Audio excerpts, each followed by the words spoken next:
Hello, I am Josh from Whalebacker, and today we're going to be talking about how long does production and shipping really take when I need to manufacture something. First, we need to think about whether or not proofing will be necessary. Now, when you send in your initial quote request, you're going to want to have all of your details about your product ready to go.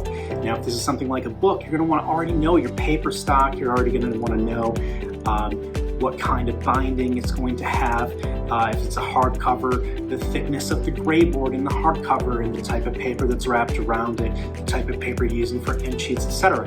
If you've gathered all this information together, it's going to make the quoting process go much more quickly. Now, on average, you're going to find that quoting takes between 2 to 4 days for most products, but of course, some things might take longer, especially if we're looking at things like three-dimensional objects that might need molds made. If you need a physical proof, the production timeline that the factory gives you at the time of quoting will not include the time for proofing. If you need a physical proof made, that requires extra time to make that object. And now keep in mind, factories aren't just ready to go the second that you send something in. You get scheduled in, which means they might not be able to make your proof right away. In most cases, when we're talking about things like printed materials, they will have a separate proofing division where they're actually going to use different machinery to digitally print this instead of offset print this in a way that is as close to looking like the offset product as possible.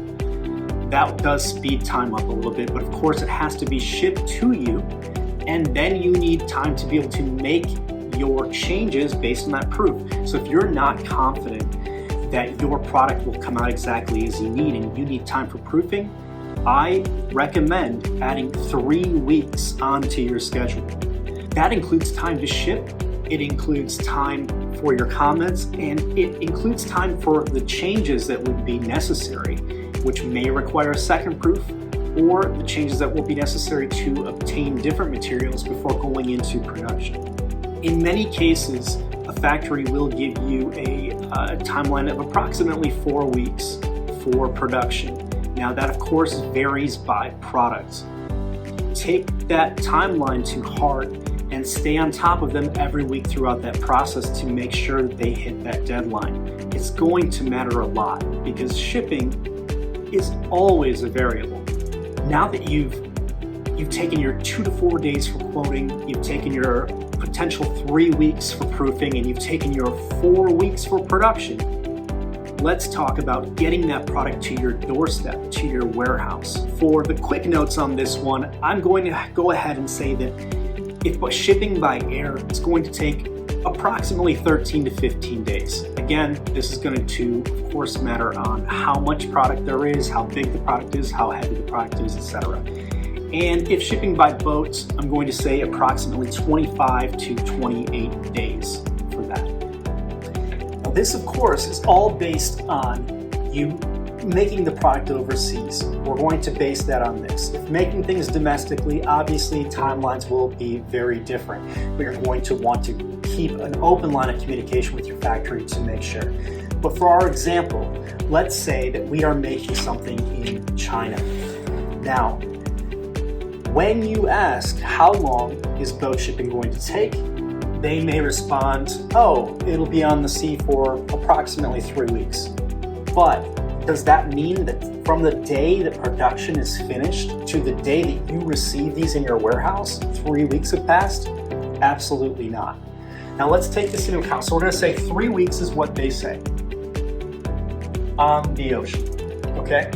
Now, you're going to add on some time for the product to be picked up. Let's say it's about 3 days. So this allows them to make their pallets, wrap them, get them ready, schedule a truck for pickup. You're going to want to account for the location of your factory in relationship to the port that it would ship out of. So keep that in mind. Not every factory is right on the water. So if you are using a Shanghai port, and let's say your factory is in Guangzhou, which is further inland, you're going to want to account for the time it takes to truck it to the port. Let's say it takes 4 days. So we're going to add that to our list of time for the shipping. Now that it's arrived at port, it doesn't get immediately taken off of a truck and put onto a boat. It has to be put into an ocean container, which means it goes to a yard full of ocean containers, and the product pallets go into a warehouse, and then that warehouse will put the pallets into assigned ocean containers that will be ready to be picked up by a scheduled boat. Now that boat isn't sitting there waiting for your goods. There are boats coming and going constantly. Luckily, there tends to be space on ships because there's so many of them frequently traveling. But if it's a busy season, it might take a while to schedule that boat. And then it might take a while to get that product onto that boat, while all the other products that need to be shipped on that boat are put in there, and it will not leave until it is ready. So let's say that's an additional 3 days. Great, so now your shipment is on the ocean. It's traveling to you, and it's going to come to a port in California. When it docks at that port, you have to assume that it might take a little bit of time even at that port. The port is not just open, ready for your boat to pull up and immediately take all the ocean cartons off, take your pallets out, and drive them to you. Sometimes a boat will have to wait on the ocean just a little further out from the port for an opening to open up. Let's say that takes 1 day. Now finally, your boat can dock.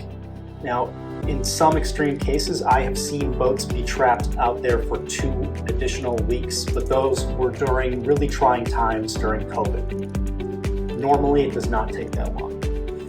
So let's say it takes an additional day. Your boat is now docked and the ocean containers are being removed.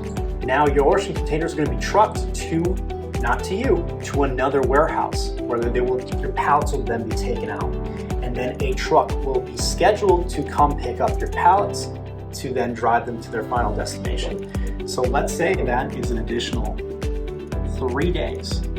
So now your initial time of 3 weeks has become 3 weeks plus 4, 5, 6, 7, 8, 9, 10, 11, 12, 13, 14 additional days. That's actually 5 weeks.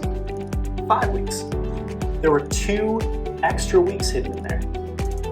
This is one example of a fairly typical ocean shipment. So when you are plotting for your production, you need to make sure that you would build in lots of extra time for your proofing, for your quoting, and then for all the additional time on the shipping. So if you can plan in general though, for about 5 weeks of shipping time and about 5 weeks of production time, that will generally be safe. But you're going to want to be more safe than sorry. You're going to want to err on the side of caution. Give yourself plenty of time to get these products in before their release date. Hope this helps.